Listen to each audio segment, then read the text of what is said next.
Shalom a todos, um ótimo dia a toda a Irmandade, aos nossos amigos das redes sociais que nos acompanham pelo YouTube, o nosso Shalom também, espero que todos estejam bem. E nós vamos hoje trazer um vídeo explicativo sobre um texto bastante importante também. Às vezes nós fazemos uma leitura superficial dos textos da Bíblia e não procuramos compreendê-lo de maneira mais profunda, ou não nos preocupamos com o que o texto realmente está nos dizendo. Tudo que foi escrito para o nosso conhecimento, ele foi escrito. Nada do que foi escrito por acaso. Então precisamos nos atentar bastante para o significado dos textos da Bíblia, porque certamente eles vêm para nos ensinar, para nos alertar sobre questões futuras e também trazer o conhecimento necessário para nós sabermos como lidar com as questões deste mundo, inclusive no caminho para o novo nascimento. Veja bem que o livro do Apocalipse foi um livro revelado, as revelações contidas neste livro são bastante difíceis de entender, porque o Apocalipse trabalha com muita simbologia. O Apocalipse traz muitos símbolos, muitas figuras, e nem todos estão aptos para compreender o que a simbologia do Apocalipse quer dizer, as questões figurativas, ilustrativas. Então é necessário haver um pouco mais de empenho, dedicação, oração para entender aquilo que o Apocalipse está querendo nos dizer. Mas o texto que nós vamos analisar, ele não precisa de muita interpretação, não precisa de um aprofundamento interpretativo para nós entendermos o que o texto está nos dizendo. Nós vamos trabalhar com o texto de Apocalipse capítulo 12 e versículo 17. Apocalipse capítulo 12 e o versículo 17. O texto bíblico diz assim. Nós podemos também acompanhar aqui pelo telão. Os irmãos que ainda não encontraram o texto na Bíblia podem acompanhar aqui pelo telão. O texto de Apocalipse 12, 17 diz assim: E o dragão irou-se contra a mulher e foi fazer guerra ao remanescente da sua semente, os que guardam os mandamentos de Deus e têm o testemunho de Yeshua HaMashiach, de Jesus Cristo. Então o texto diz de forma muito clara que o dragão irou-se contra a mulher e foi pelejar, fazer guerra com o restante da sua descendência. Quem são esse restante da sua descendência, ou os remanescentes? O próprio texto diz que são aqueles que observam os mandamentos, guardam os mandamentos de Deus. Muitos dos chamados evangélicos já leram isso aqui por diversas vezes, em estudos, mas nem todos, irmãos, nem todos procuram observar o que realmente o texto está dizendo. Nós estamos tratando aqui, é claro, de uma questão escatológica, mas não é muito difícil de entender, porque a mulher sempre representa, na interpretação teológica, teológica moderna, a mulher simboliza a igreja. Existe também uma interpretação de que a mulher significa a nação israelense, Então, a questão não é se é Israel ou se é a igreja propriamente dita, a comunidade. A questão é a quem o inimigo foi fazer guerra, segundo o texto. Segundo o texto, o diabo, o inimigo, porque o dragão é o diabo, é Satanás, diz que ele foi fazer guerra aos que observam os mandamentos de Deus. Então, uma vez que o texto diz que o inimigo foi fazer guerra àqueles que guardam os mandamentos de Deus, isso naturalmente já me diz que os mandamentos são algo que o inimigo não gosta. O inimigo os tem por adversário. Se ele foi fazer guerra aos que observam os mandamentos, é porque aqueles que observam os mandamentos são vistos pelo inimigo como adversários. Porque se não fosse adversário do inimigo, do diabo, ele não teria por que fazer guerra a esses. Ou seja, a quem é que o inimigo não está fazendo guerra? Pelo que o texto diz, são aqueles que não guardam os mandamentos. Então, se eu não guardo o mandamento, pelo que o texto está dizendo, posso ficar tranquilo, o inimigo não vai fazer guerra, porque o texto está dizendo que o inimigo foi fazer guerra a quem guarda o mandamento. Ok? A grande questão aqui é que nem todo mundo aceita esse tipo de discurso em relação ao texto, mas é o que o texto está dizendo. Não sou eu que estou dizendo que o inimigo foi fazer guerra aos que guardam os mandamentos. É o texto bíblico que está dizendo que o diabo foi fazer guerra àqueles que guardam os mandamentos de Deus. Nós estamos falando de um contexto histórico que envolve esse capítulo, é uma questão histórica realmente, se cumpriu dentro de um período histórico. Mas uma vez que o inimigo foi fazer guerra ou faz guerra contra aqueles que guardam os mandamentos, então se no tempo presente alguém ainda observa os mandamentos de Deus, então certamente esse é alvo do inimigo. Amados irmãos, nós vivemos um tempo em que o engano religioso tomou parte da maior população, a maior parte da população que se diz religiosa. E ali eu estou falando daqueles que se dizem evangélicos, protestantes, católicos, apostólicos, romanos, sem querer ofender ninguém. Mas nós precisamos nos pautar por aquilo que o Eterno ensinou, realmente por aquilo que Ele ensinou, e precisamos nos pautar por aquilo que foi criado depois, inventado depois. Quando nós falamos sobre engano religioso, naturalmente, o engano ele não tem nenhuma relação com a verdade, porque o engano por si só ele é usado com qual propósito? Enganar. Se o engano religioso existe, ele é usado para quê? Para ensinar enganosamente alguma religião. E esta religião que usa o engano como ensino, certamente vai conduzir pessoas por um caminho que Deus nunca preparou, que Deus nunca ensinou.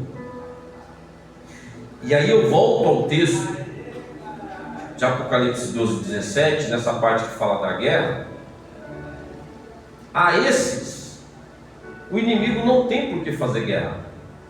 Por que o inimigo faria guerra a um grupo de pessoas que vive o engano religioso? Uma vez que o engano é para enganar. Quem é o maior enganador da história da Bíblia?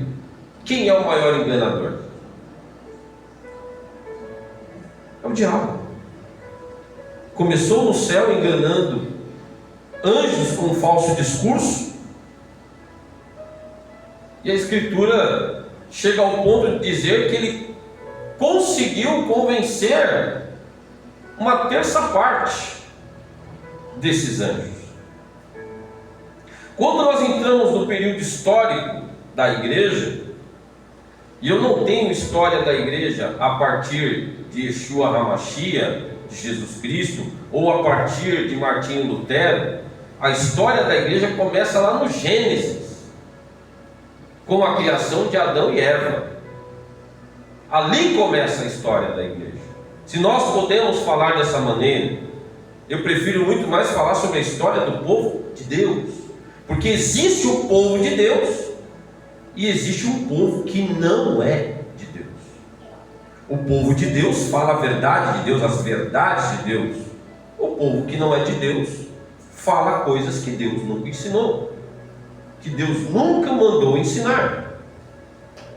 E quando se fala sobre o crescimento da pregação da palavra, porque até então a lei de Deus, os mandamentos de Deus, os preceitos, os estatutos eram somente dados à nação judaica, porque a nação judaica era um povo peculiar, um povo que tinha um compromisso com Deus. E eu não estou aqui querendo me apegar às vacilações, aos momentos de queda, aos exílios por desobediência. Eles sempre foram uma referência na terra quando se fala em monoteísmo. Quando se fala numa referência a Deus, nós pensamos na nação judaica, porque a eles foi confiado o conhecimento da Torá, ao conhecimento de tudo aquilo que o Eterno estabeleceu para que o homem vivesse. Essa é a realidade.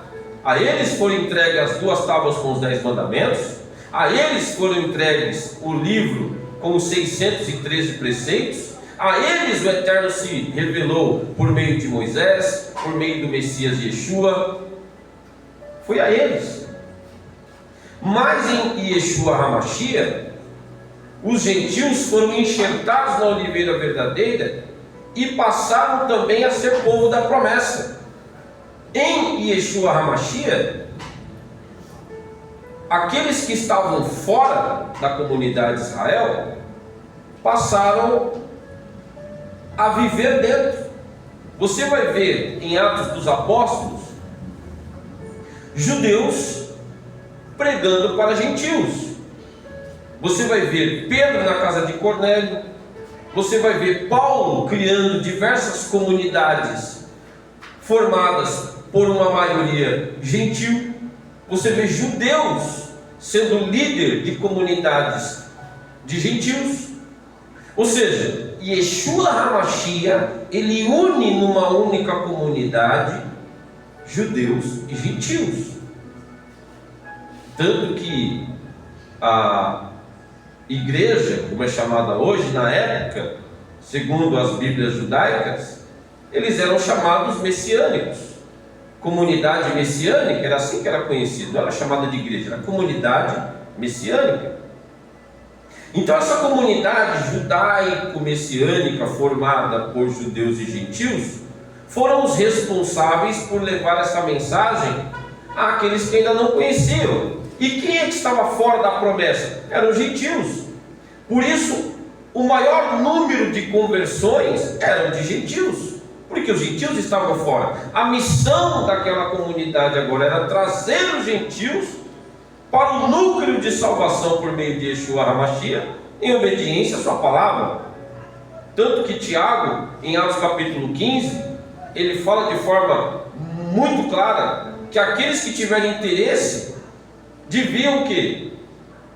Procurar as sinagogas, porque há todo sábado quem ensine Moisés, ou seja, ensine a lei. Então todo gentil que quisesse aprender mais do caminho da salvação proporcionado por Yeshua HaMashiach, tendo em vista o fato de que eles precisavam observar as palavras dadas pelo Eterno, os mandamentos. Nós estamos falando de um povo completamente leigo. O judeu não precisava aprender mais nada sobre mandamento. Agora os gentios, o povo leigo, precisava aprender desde o começo. Tanto que eles não tinham condições de viver na sua totalidade aquilo que os judeus já viviam há muitos séculos. Então tiveram que ter muita paciência com os gentios para que eles pudessem, aos pouquinhos, ir aprendendo e se amoldando àquilo que a comunidade judaica já vivia, com seus aperfeiçoamentos, é claro. Mas veja bem que quando essa comunidade ela avança por todo o território dominado pelo Império Romano, chegou uma hora, irmãos, que o Império Romano tomou a religião para si Só que o Império Romano não se converteu à comunidade judaico-messiânica em Yeshua HaMashiach. O Império Romano tomou a religião para si e perverteu o caminho. Começou a introduzir na doutrina, nos ensinamentos, preceitos que lhes eram próprios. Aquela comunidade judaico-messiânica foi sendo deixada para trás. E o Império Romano avança nas questões políticas e religiosas, introduzindo seus preceitos. Em 321 nós temos a promulgação de um edito de Constantino, estabelecendo o domingo como o dia de observância.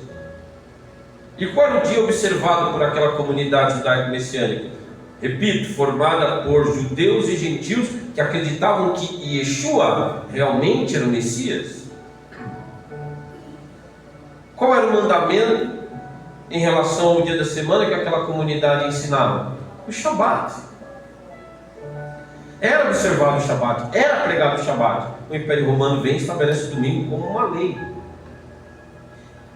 com ameaças. Se alguém fosse pego judaizando, ou seja, guardando o Shabat como os judeus, seria punido. Nós temos a questão do batismo, que era somente no nome do Messias. Tiraram o nome do Messias e colocaram 3 títulos, 3 substantivos comuns. A palavra pai não é nome, é título. Filho também. Ou seja, a pessoa que é batizada assim não é batizada em nome de ninguém, porque tiraram o nome. E o que identifica a pessoa é nome. Eu sou pai, mas o meu nome não é pai, meu nome é Marcos. Eu também sou filho, mas o meu nome não é filho. Eu tenho um nome e isso me identifica. Da mesma forma que você deve ser batizado no nome do Messias. E a maioria das pessoas hoje não vivem o que a Escritura ensina, porque está escrito. Tanto que você não vai encontrar ninguém na Bíblia sendo batizado na pronúncia de títulos. É só no nome do Messias, Yeshua, Jesus. Então o Império Romano foi sufocando aquela comunidade e introduzindo dogmas dentro daquilo que o Império Romano achava que deveria ser feito.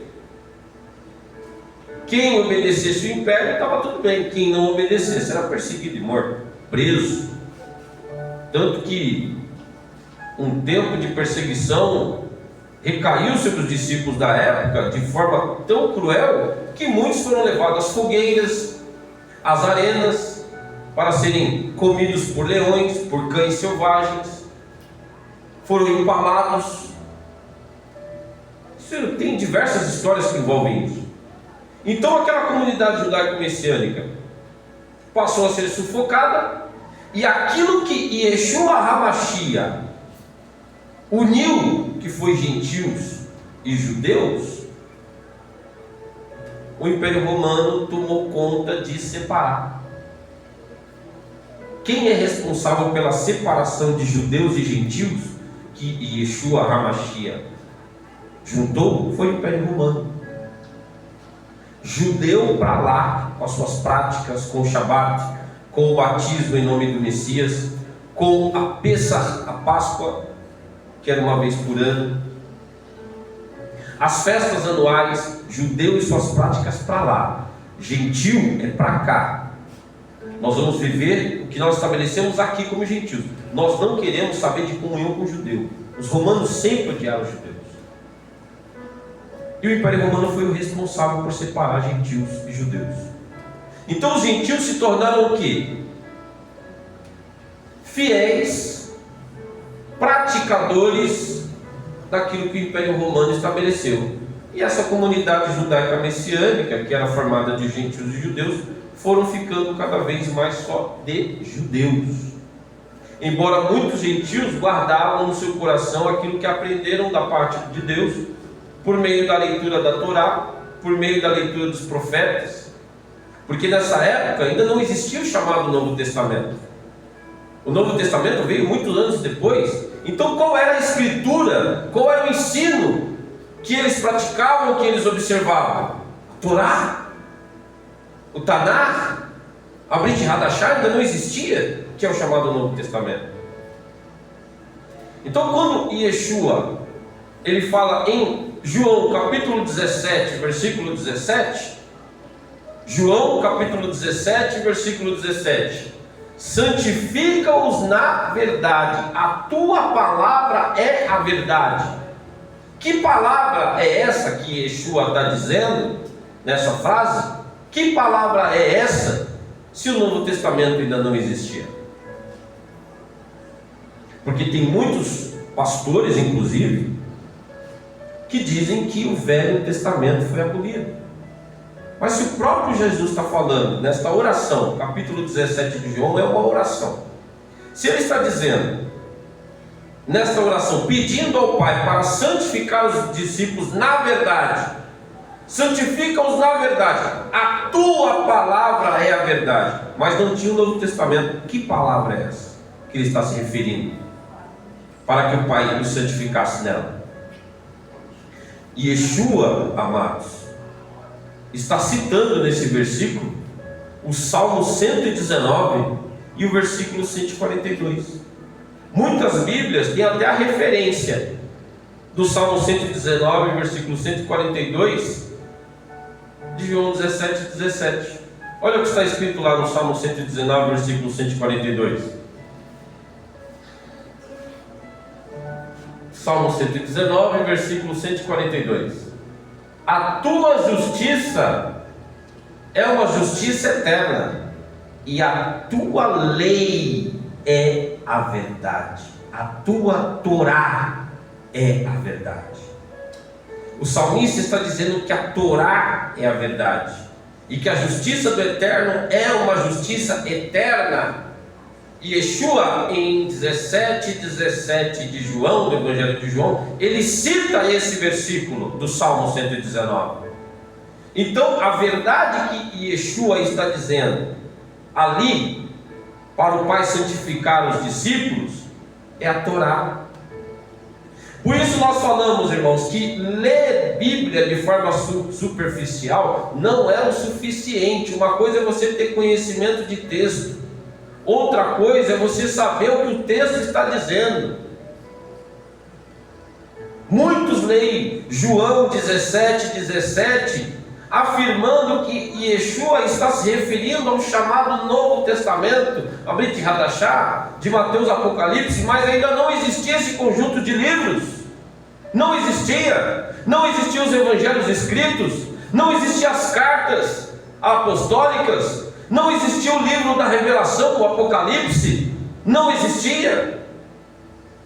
Então, esses equívocos interpretativos e afirmativos são a causa de tanto engano religioso no mundo.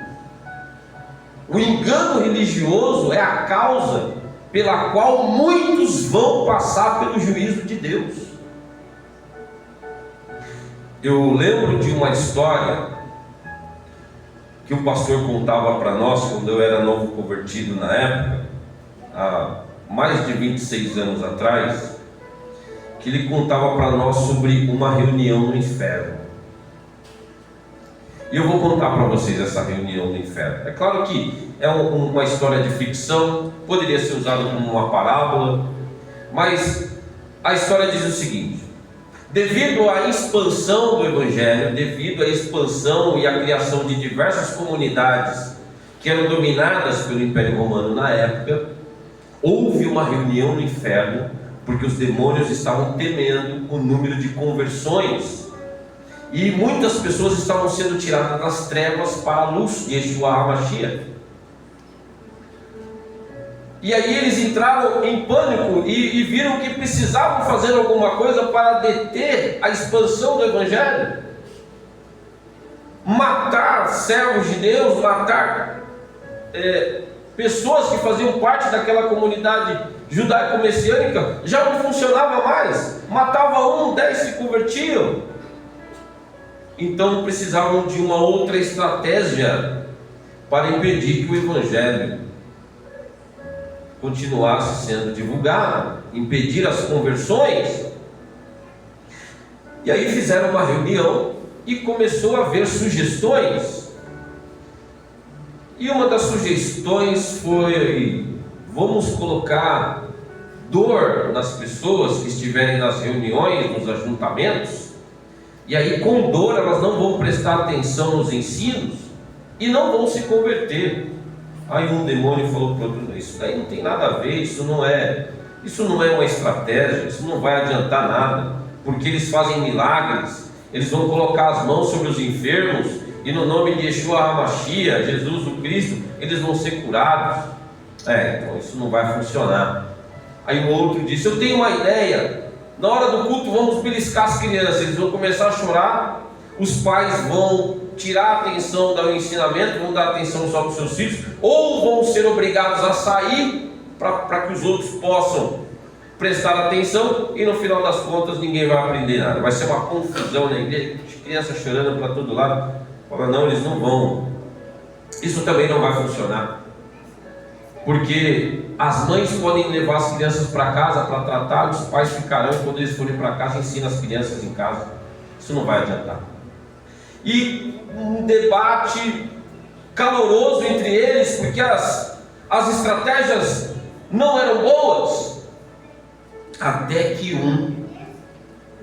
um demôniozinho pequenininho lá levantou a mão e disse: eu tenho uma ideia. Aí todo mundo parou assim, o inferno deu aquela parada e passaram a prestar atenção no demôniozinho que tinha uma ideia. Exponha a sua ideia, um disse. Então ele disse o seguinte: vamos pregar o Evangelho. Ninguém entendeu nada e começaram a criticar o demôniozinho, porque a ideia era impedir a pregação do Evangelho, e o demôniozinho agora tem a ideia, apresenta uma estratégia de pregar o Evangelho. O que você quer com isso? Que nós passemos para o lado deles também? Então o demôniozinho diz: vamos pregar o Evangelho à torta e à direita. Vamos usar o próprio Evangelho para enganar. Vamos distorcer a palavra. Vamos dar a compreensão equivocada às pessoas. Vamos fazer com que elas não interpretem de forma correta. De tempos em tempos vamos levantar líderes que ensinem de forma incorreta. Então todos se levantaram e aplaudiram o demôniozinho. É claro que essa é uma história de ficção, mas tem tudo a ver com a realidade que vivemos hoje. Muitas igrejas, ensinamentos diferentes, ensinamentos que até conflitam, que são contraditórios uns aos outros, mas todo mundo está pregando a verdade. A verdade é que a maioria das igrejas vem de um lugar só, porque uma vez que o Império Romano passou a ter domínio da religião e introduziu seus dogmas, quando foi criada a figura do bispo, então o bispo passou a tomar conta, administrar as questões religiosas, e isso por muitos anos, e o domínio era totalmente católico apostólico romano. Até que em 1517 nós temos aí a Reforma Protestante, quando Lutero, que fazia parte da Igreja Católica Apostólica Romana, se revoltou contra as indulgências e se separou da Igreja Católica Apostólica Romana com o movimento de protesto. Daí vem o título protestante. Protestante é aquele que protesta contra a Igreja Mãe. Mas a grande questão de Lutero é que quando ele sai e passa por esse movimento de reforma, ele não traz esse movimento de volta às origens. Quando ele sai de lá revoltado com as indulgências, ele traz consigo todos os dogmas criados dentro do Império Romano.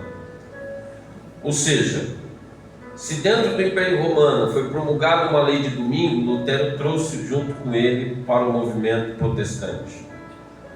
Se o batismo foi mudado do nome do Messias para os títulos Pai, Filho e Espírito Santo, Lutero também trouxe isso com ele. E é desse movimento de protesto que nasceram todas as igrejas evangélicas que você e eu conhecemos, a maioria delas, com poucas exceções. E qual é o grande problema?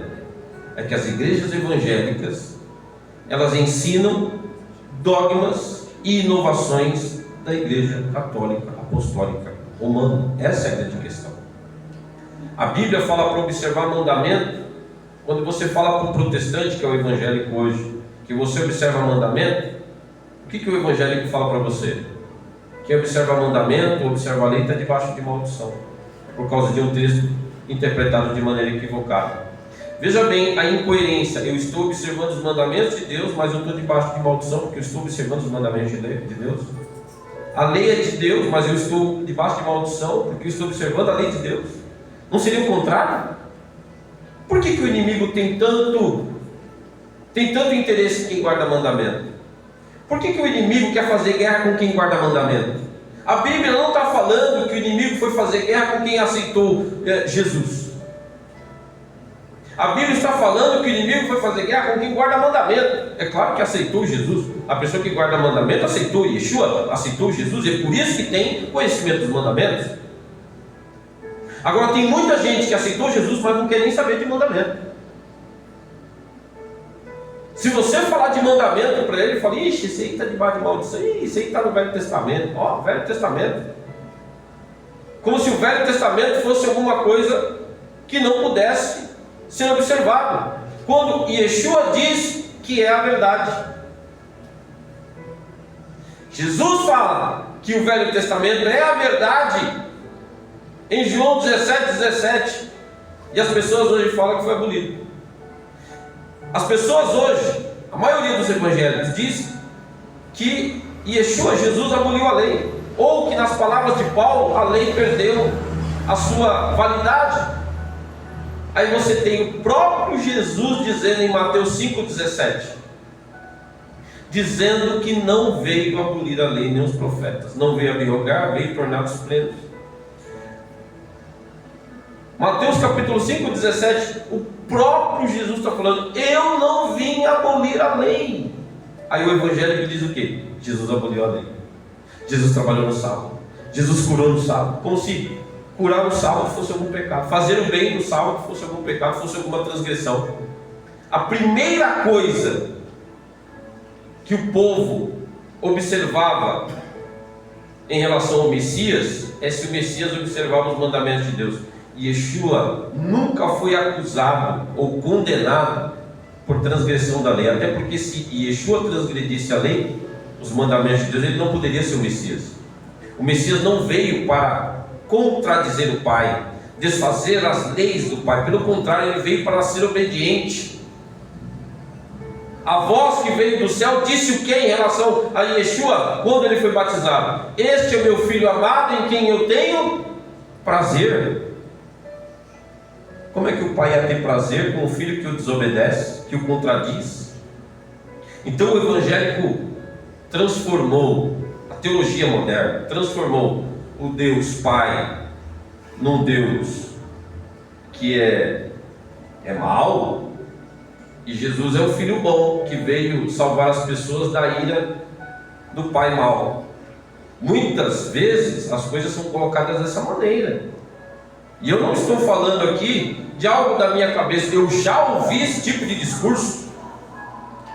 Então, irmãos, tiraram o evangelho do seu contexto original, desjudaizaram as escrituras de forma proposital, para que você, pegando uma Bíblia, você não saiba logo de cara que está com uma literatura judaica nas mãos. Nos processos de transliteração e tradução, fizeram isso. Jogo de palavras. Queridos, segunda carta de Pedro, capítulo 2, versículo 1. Pedro, ele profetiza sobre isso. Segunda carta de Pedro, capítulo 2, verso 1, acompanhe comigo. E também houve entre o povo falsos profetas. Então o falso profeta entrega a falsa profecia. Quando uma pessoa acredita numa falsa profecia, ele pode ter um grande prejuízo. Tem pessoas que podem até morrer por causa de falsa profecia. Aí ele diz, para o futuro, ele aponta para o futuro: como também entre vós haverá falsos doutores. O que esses falsos doutores vão fazer? Eles introduzirão encobertamente heresias de perdição. Veja que a heresia que esses falsos doutores vão introduzir de forma encoberta são heresias de perdição. Então, se eu sigo algum líder que segue heresias de perdição, eu não tenho como ser salvo. Eu posso falar em Jesus, em Yeshua, eu posso dizer que sirvo a Ele, eu posso dizer que o amo, mas se eu estou seguindo lideranças que prezam pela heresia de perdição, como é que eu vou ser salvo? Veja bem que o nome já fala heresia de perdição. Eles vão introduzir de forma encoberta heresias de perdição e negarão o Senhor que os resgatou. Ou seja, quando eu passo a seguir heresias de perdição, eu já estou negando o Senhor, estou negando o Messias que eu disse que aceitei. Mas eu aceito o Messias, Jesus, para ser salvo, mas na hora de obedecê-lo, eu não obedeço, eu obedeço os dogmas da igreja romana. Eu entro pelo caminho que confronta, que afronta o Eterno. O Eterno fala: faça isso, guarde o sábado. Não guarda, eu guardo domingo. O ensino do batismo: batiza em nome do Messias. Não batizo, vou batizar em nome de ninguém. Sobre aqueles que foram batizados na pronúncia de títulos, não repousa o nome de ninguém, não repousa o nome do Messias. Aí vem alguns dizendo: não, o batismo não salva. Não salva por que precisa ser batizado. Quem crer e for batizado será salvo. Quem crer e for batizado será salvo. Não é só quem crer será salvo. Quem crer e for batizado será salvo. Então, para sair fora dessas afirmações, muitos criam teses baseadas em versículos isolados. Negarão o Senhor que os resgatou, trazendo sobre si mesmos repentina perdição. Versículo 2, olha só: e muitos seguirão as suas dissoluções, pelos quais será blasfemado o caminho da verdade. Então o texto já afirma que muitos vão seguir as heresias de perdição. Quando você fala em mandamento, o que acontece, irmão? Hoje, quem é a maioria hoje? Quem observa mandamento ou quem não observa mandamento? A teologia das igrejas em geral, irmãos, é protestante, é católica. A teologia é católica, que tem o seu início dentro do Império Romano. E nós não estamos falando de um absurdo, isso é fato histórico. Isso é comprovadamente, tanto pela história quanto pelas próprias escrituras. Pegue um versículo bíblico onde manda você observar domingo. Pegue um versículo bíblico que aponte que alguém foi batizado em nome do Pai, do Filho e do Espírito Santo. Pega aí algum versículo e mostra alguém sendo batizado em nome do Pai, do Filho e do Espírito Santo. Não tem. Então a maioria das igrejas evangélicas hoje existem para ensinar o que para o povo? Verdades ou mentiras? Essas portas estão abertas para ensinar o reino de Deus ou para ensinar aquilo que o diabo inventou? Isso não é nenhum absurdo. É grave a questão, é grave. Mas não estou falando nenhum absurdo, porque essa é a verdade. Uma porta aberta para ensinar o que Deus nunca ensinou. Uma porta aberta para dizer que Jesus, que Yeshua ensinou algo quando Ele nunca ensinou. Quando foi que Yeshua HaMashiach mandou servir uma ceia? Que agora é ceia, não é mais Pessah. É todo dia, é todo mês, ou tem datas específicas no mês, com pão de padaria e com suco margarina. Onde foi? Pessah é uma cerimônia padrão. Quem estabeleceu o padrão de Pessah foi o Eterno. Foi Ele que estabeleceu. Isso que você vê aí fora aí, pãozinho, suquinho, isso Deus nunca ensinou. Não tem base bíblica alguma. No jantar do Seder, Yeshua pegou os ingredientes que estavam na mesa do jantar do Seder, que é o jantar do 14 de Aviv. Quando entra o 14 de Aviv, há o jantar do Seder, e ali estavam os ingredientes que fazem parte de Pessah. Ainda não era Pessah, porque os cordeiros eram imolados no 14 de Aviv à tarde. E como a noite vem antes do dia, quando deu o pôr do sol no 13 de Aviv, já entrou o 14 de Aviv à noite. A noite vem antes do dia. E nessa noite Yeshua estava com seus discípulos, no 14 de Aviv, à noite, Yeshua estava com seus discípulos, participando do jantar do Seder. O que tinha ali? Pão sem fermento, matzá, pão sem fermento. E tinha o que mais à mesa? O vinho. Não é suco de uva não, era vinho mesmo. Aí as pessoas vão e mudam tudo. O Eterno estabeleceu essa mudança? Disse que poderia mudar? Não. Não disse. Torcem as escrituras para a sua própria perdição. Torcer as escrituras traz salvação a alguém? Não. Torcem para a sua própria perdição. Voltando ao texto de 2 Pedro capítulo 2, versículo 2 diz: pelos quais será blasfemado o caminho da verdade. Olha só, o caminho da verdade vai ser blasfemado. Por causa do quê? Por causa da grande multidão que ia se render às heresias de perdição, introduzida de forma encoberta pelos falsos doutores. Então ia chegar um momento na história que a verdade iria parecer mentira e a mentira iria parecer verdade. Quem guarda mandamento, a maioria ou a minoria? Vai falar de mandamento para alguém, fala de mandamento para o evangélico para você ver só o que ele vai falar para você. Fala de judeu para o evangélico para você ver o que ele vai falar de você, para você. Então as pessoas, irmãos, estão vivendo um engano religioso e não estão se atentando para o que a Escritura realmente diz. As pessoas estão se iludindo com templos luxuosos, climatização dentro dos templos, igrejas pintadas de preto, luzes dentro da igreja, luzes coloridas, máquina de fumaça, cantores que cantam muito bem. E eu nem vou entrar nessa questão da música, porque o próprio Lúcifer era regente de música no céu. Então nem vou falar sobre cantar bonito, que nem todo mundo que canta bonito é de Deus, mas não vou entrar nesse mérito. Mas as pessoas estão se iludindo por aquilo que veem, estão deixando de lado aquilo que está escrito. Olha só o exemplo bíblico. Pedro teve a visão do lençol lá em Atos capítulo 10. Animais, quadrúpedes, répteis, toda espécie de animal.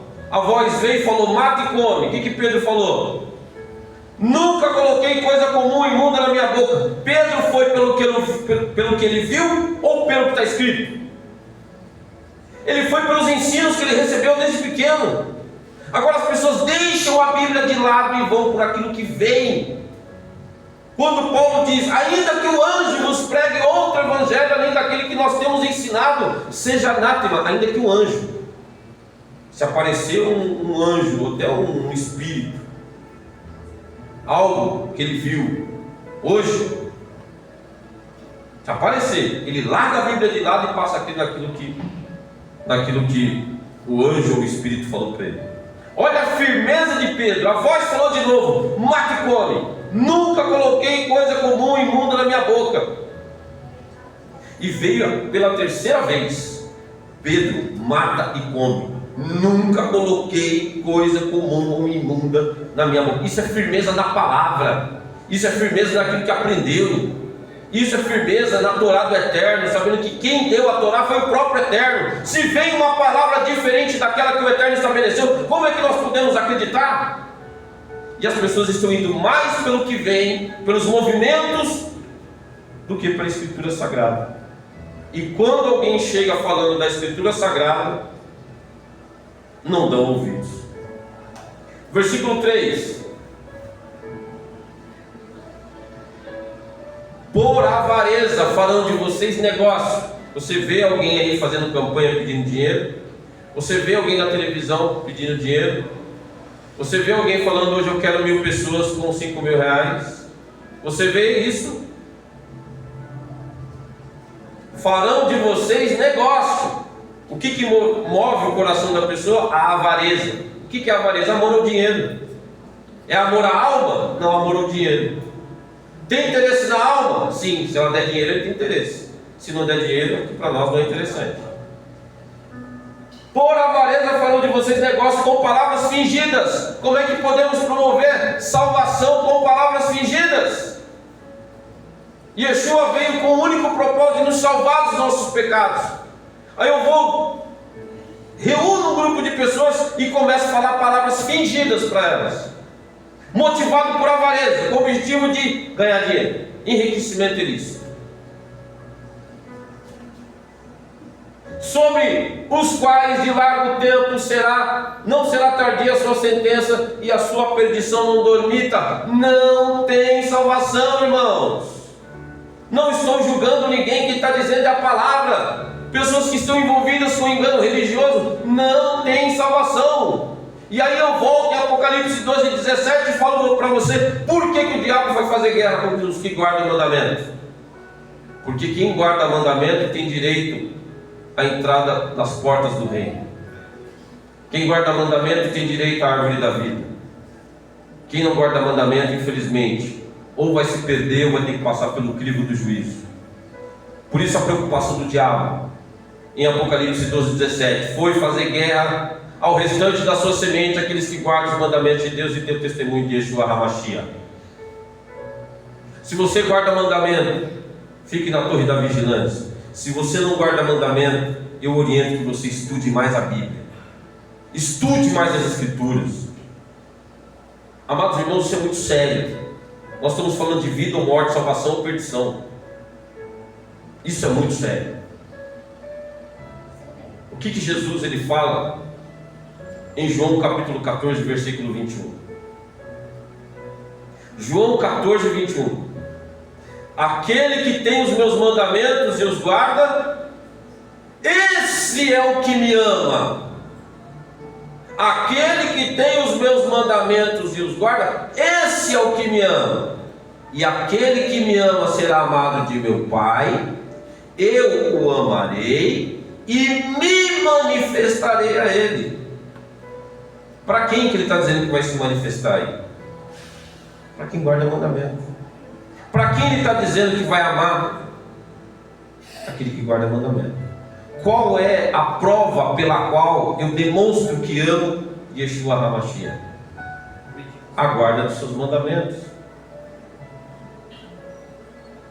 Agora, eu disse há pouco que quem guarda mandamento tem direito a entrar no reino. Mas isso está escrito? Tá. Apocalipse 22:14, vamos dar uma olhada lá? Apocalipse 22:14. Essa história, amados, de que ninguém é salvo por obra, isso é uma tese que nasceu a partir de Lutero. Salvo somente pela graça, não precisa fazer nada. Não. Tiraram o mérito. É claro que a salvação em Yeshua, ela veio de graça. Nós não fizemos nada para receber esta salvação em Yeshua HaMashiach. Agora, uma vez que eu sou salvo, eu preciso viver uma vidinha retinha. Preciso nascer de novo. Preciso ter uma linha reta aí. Olha lá. Apocalipse 22:14. Felizes, bem-aventurados. Quem são os bem-aventurados ali no texto? Quem são os felizes no texto? Aqueles que guardam os seus mandamentos. para que tenham direito à vida. Olha só, guarda os mandamentos para que tenham direito à árvore da vida. É um requisito. Quem quer ter direito à árvore da vida? Ali não está falando quem tem fé, aquele que somente aceitou Yeshua. Ali está falando que os aqueles que guardam os mandamentos. É claro que quem guarda mandamento aceitou Yeshua, e a guarda dos mandamentos é a demonstração da fidelidade para aquele que aceitou Yeshua. Se eu aceitei Yeshua, não guardo nada, não observo nada, vivo a vida como se nada estivesse acontecendo, qual é a prova de que eu aceitei Yeshua HaMashiach?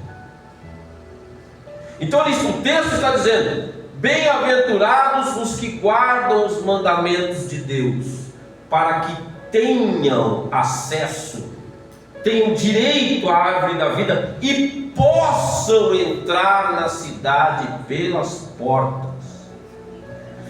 Amados irmãos, vocês entendem por que o inimigo foi fazer guerra aos que guardam os mandamentos de Deus? Estão entendendo por que o inimigo está preocupado com quem guarda mandamentos de Deus? O texto está dizendo que a guarda dos mandamentos de Deus é um requisito para ter acesso à árvore da vida e entrar na cidade pelas portas. E aí quando você fala em guardar mandamento, está debaixo de maldição. Precisamos rever isso aí, amados. Precisamos rever isso. Nós temos uma preocupação muito grande, porque o engano religioso está por toda parte. Mas estamos com a nossa Bíblia na mão. Estamos com a nossa Bíblia na mão. Para encerrar a nossa meditação nesta manhã, eu quero ler com vocês a primeira carta de João, capítulo 2, versículo 3. Observem bem esta palavra. Olha só: e nisto sabemos que o conhecemos, se guardarmos os seus mandamentos. E nisto sabemos que o conhecemos, se guardarmos os seus mandamentos. Olha o versículo 4. Se aquele que diz eu o conheço e não guarda os seus mandamentos, é o quê? Mentiroso. E nele não está a verdade. Então aquele que diz eu conheço a Deus, nós somos um parceirinho. Jesus falou comigo hoje de manhã: tenha cuidado com essa profetada por aí. Quando você fala de mandamento, ele corre, diz que você está debaixo de maldição, que nós somos salvos pela graça somente. Toma cuidado, porque ele está dizendo: aquele que diz eu conheço e não guarda os mandamentos é mentiroso, e nele não está a verdade. Porque o conhecimento do pecado, irmãos, vem pela palavra de Deus, pela lei de Deus, pelos mandamentos de Deus. Se eu não observo nada, que tipo de vida eu levo? Versículo 5. Mas qualquer que guarda a sua palavra, o amor de Deus está nele verdadeiramente aperfeiçoado, e nisto conhecemos que estamos nele. É a prova de que eu estou nele. Após ter aceitado Yeshua HaMashiach, a prova de que eu permaneço nele é a observação dos seus mandamentos. Como ele mesmo disse: aquele que tem os meus mandamentos e os guarda, esse é o que me ama. Então vamos estudar mais as Escrituras. Se houver alguma pergunta em relação a essa mensagem, deixe nos comentários a sua pergunta. Deixe o seu like. Se não gostou do vídeo, deixe o seu dislike também, mas faça a observação do motivo pelo qual você não gostou. Estamos à disposição para enviar estudos bíblicos para você via WhatsApp, por e-mail. E até o próximo vídeo no nosso canal no YouTube. Até a próxima. Shalom, Lehi Traor.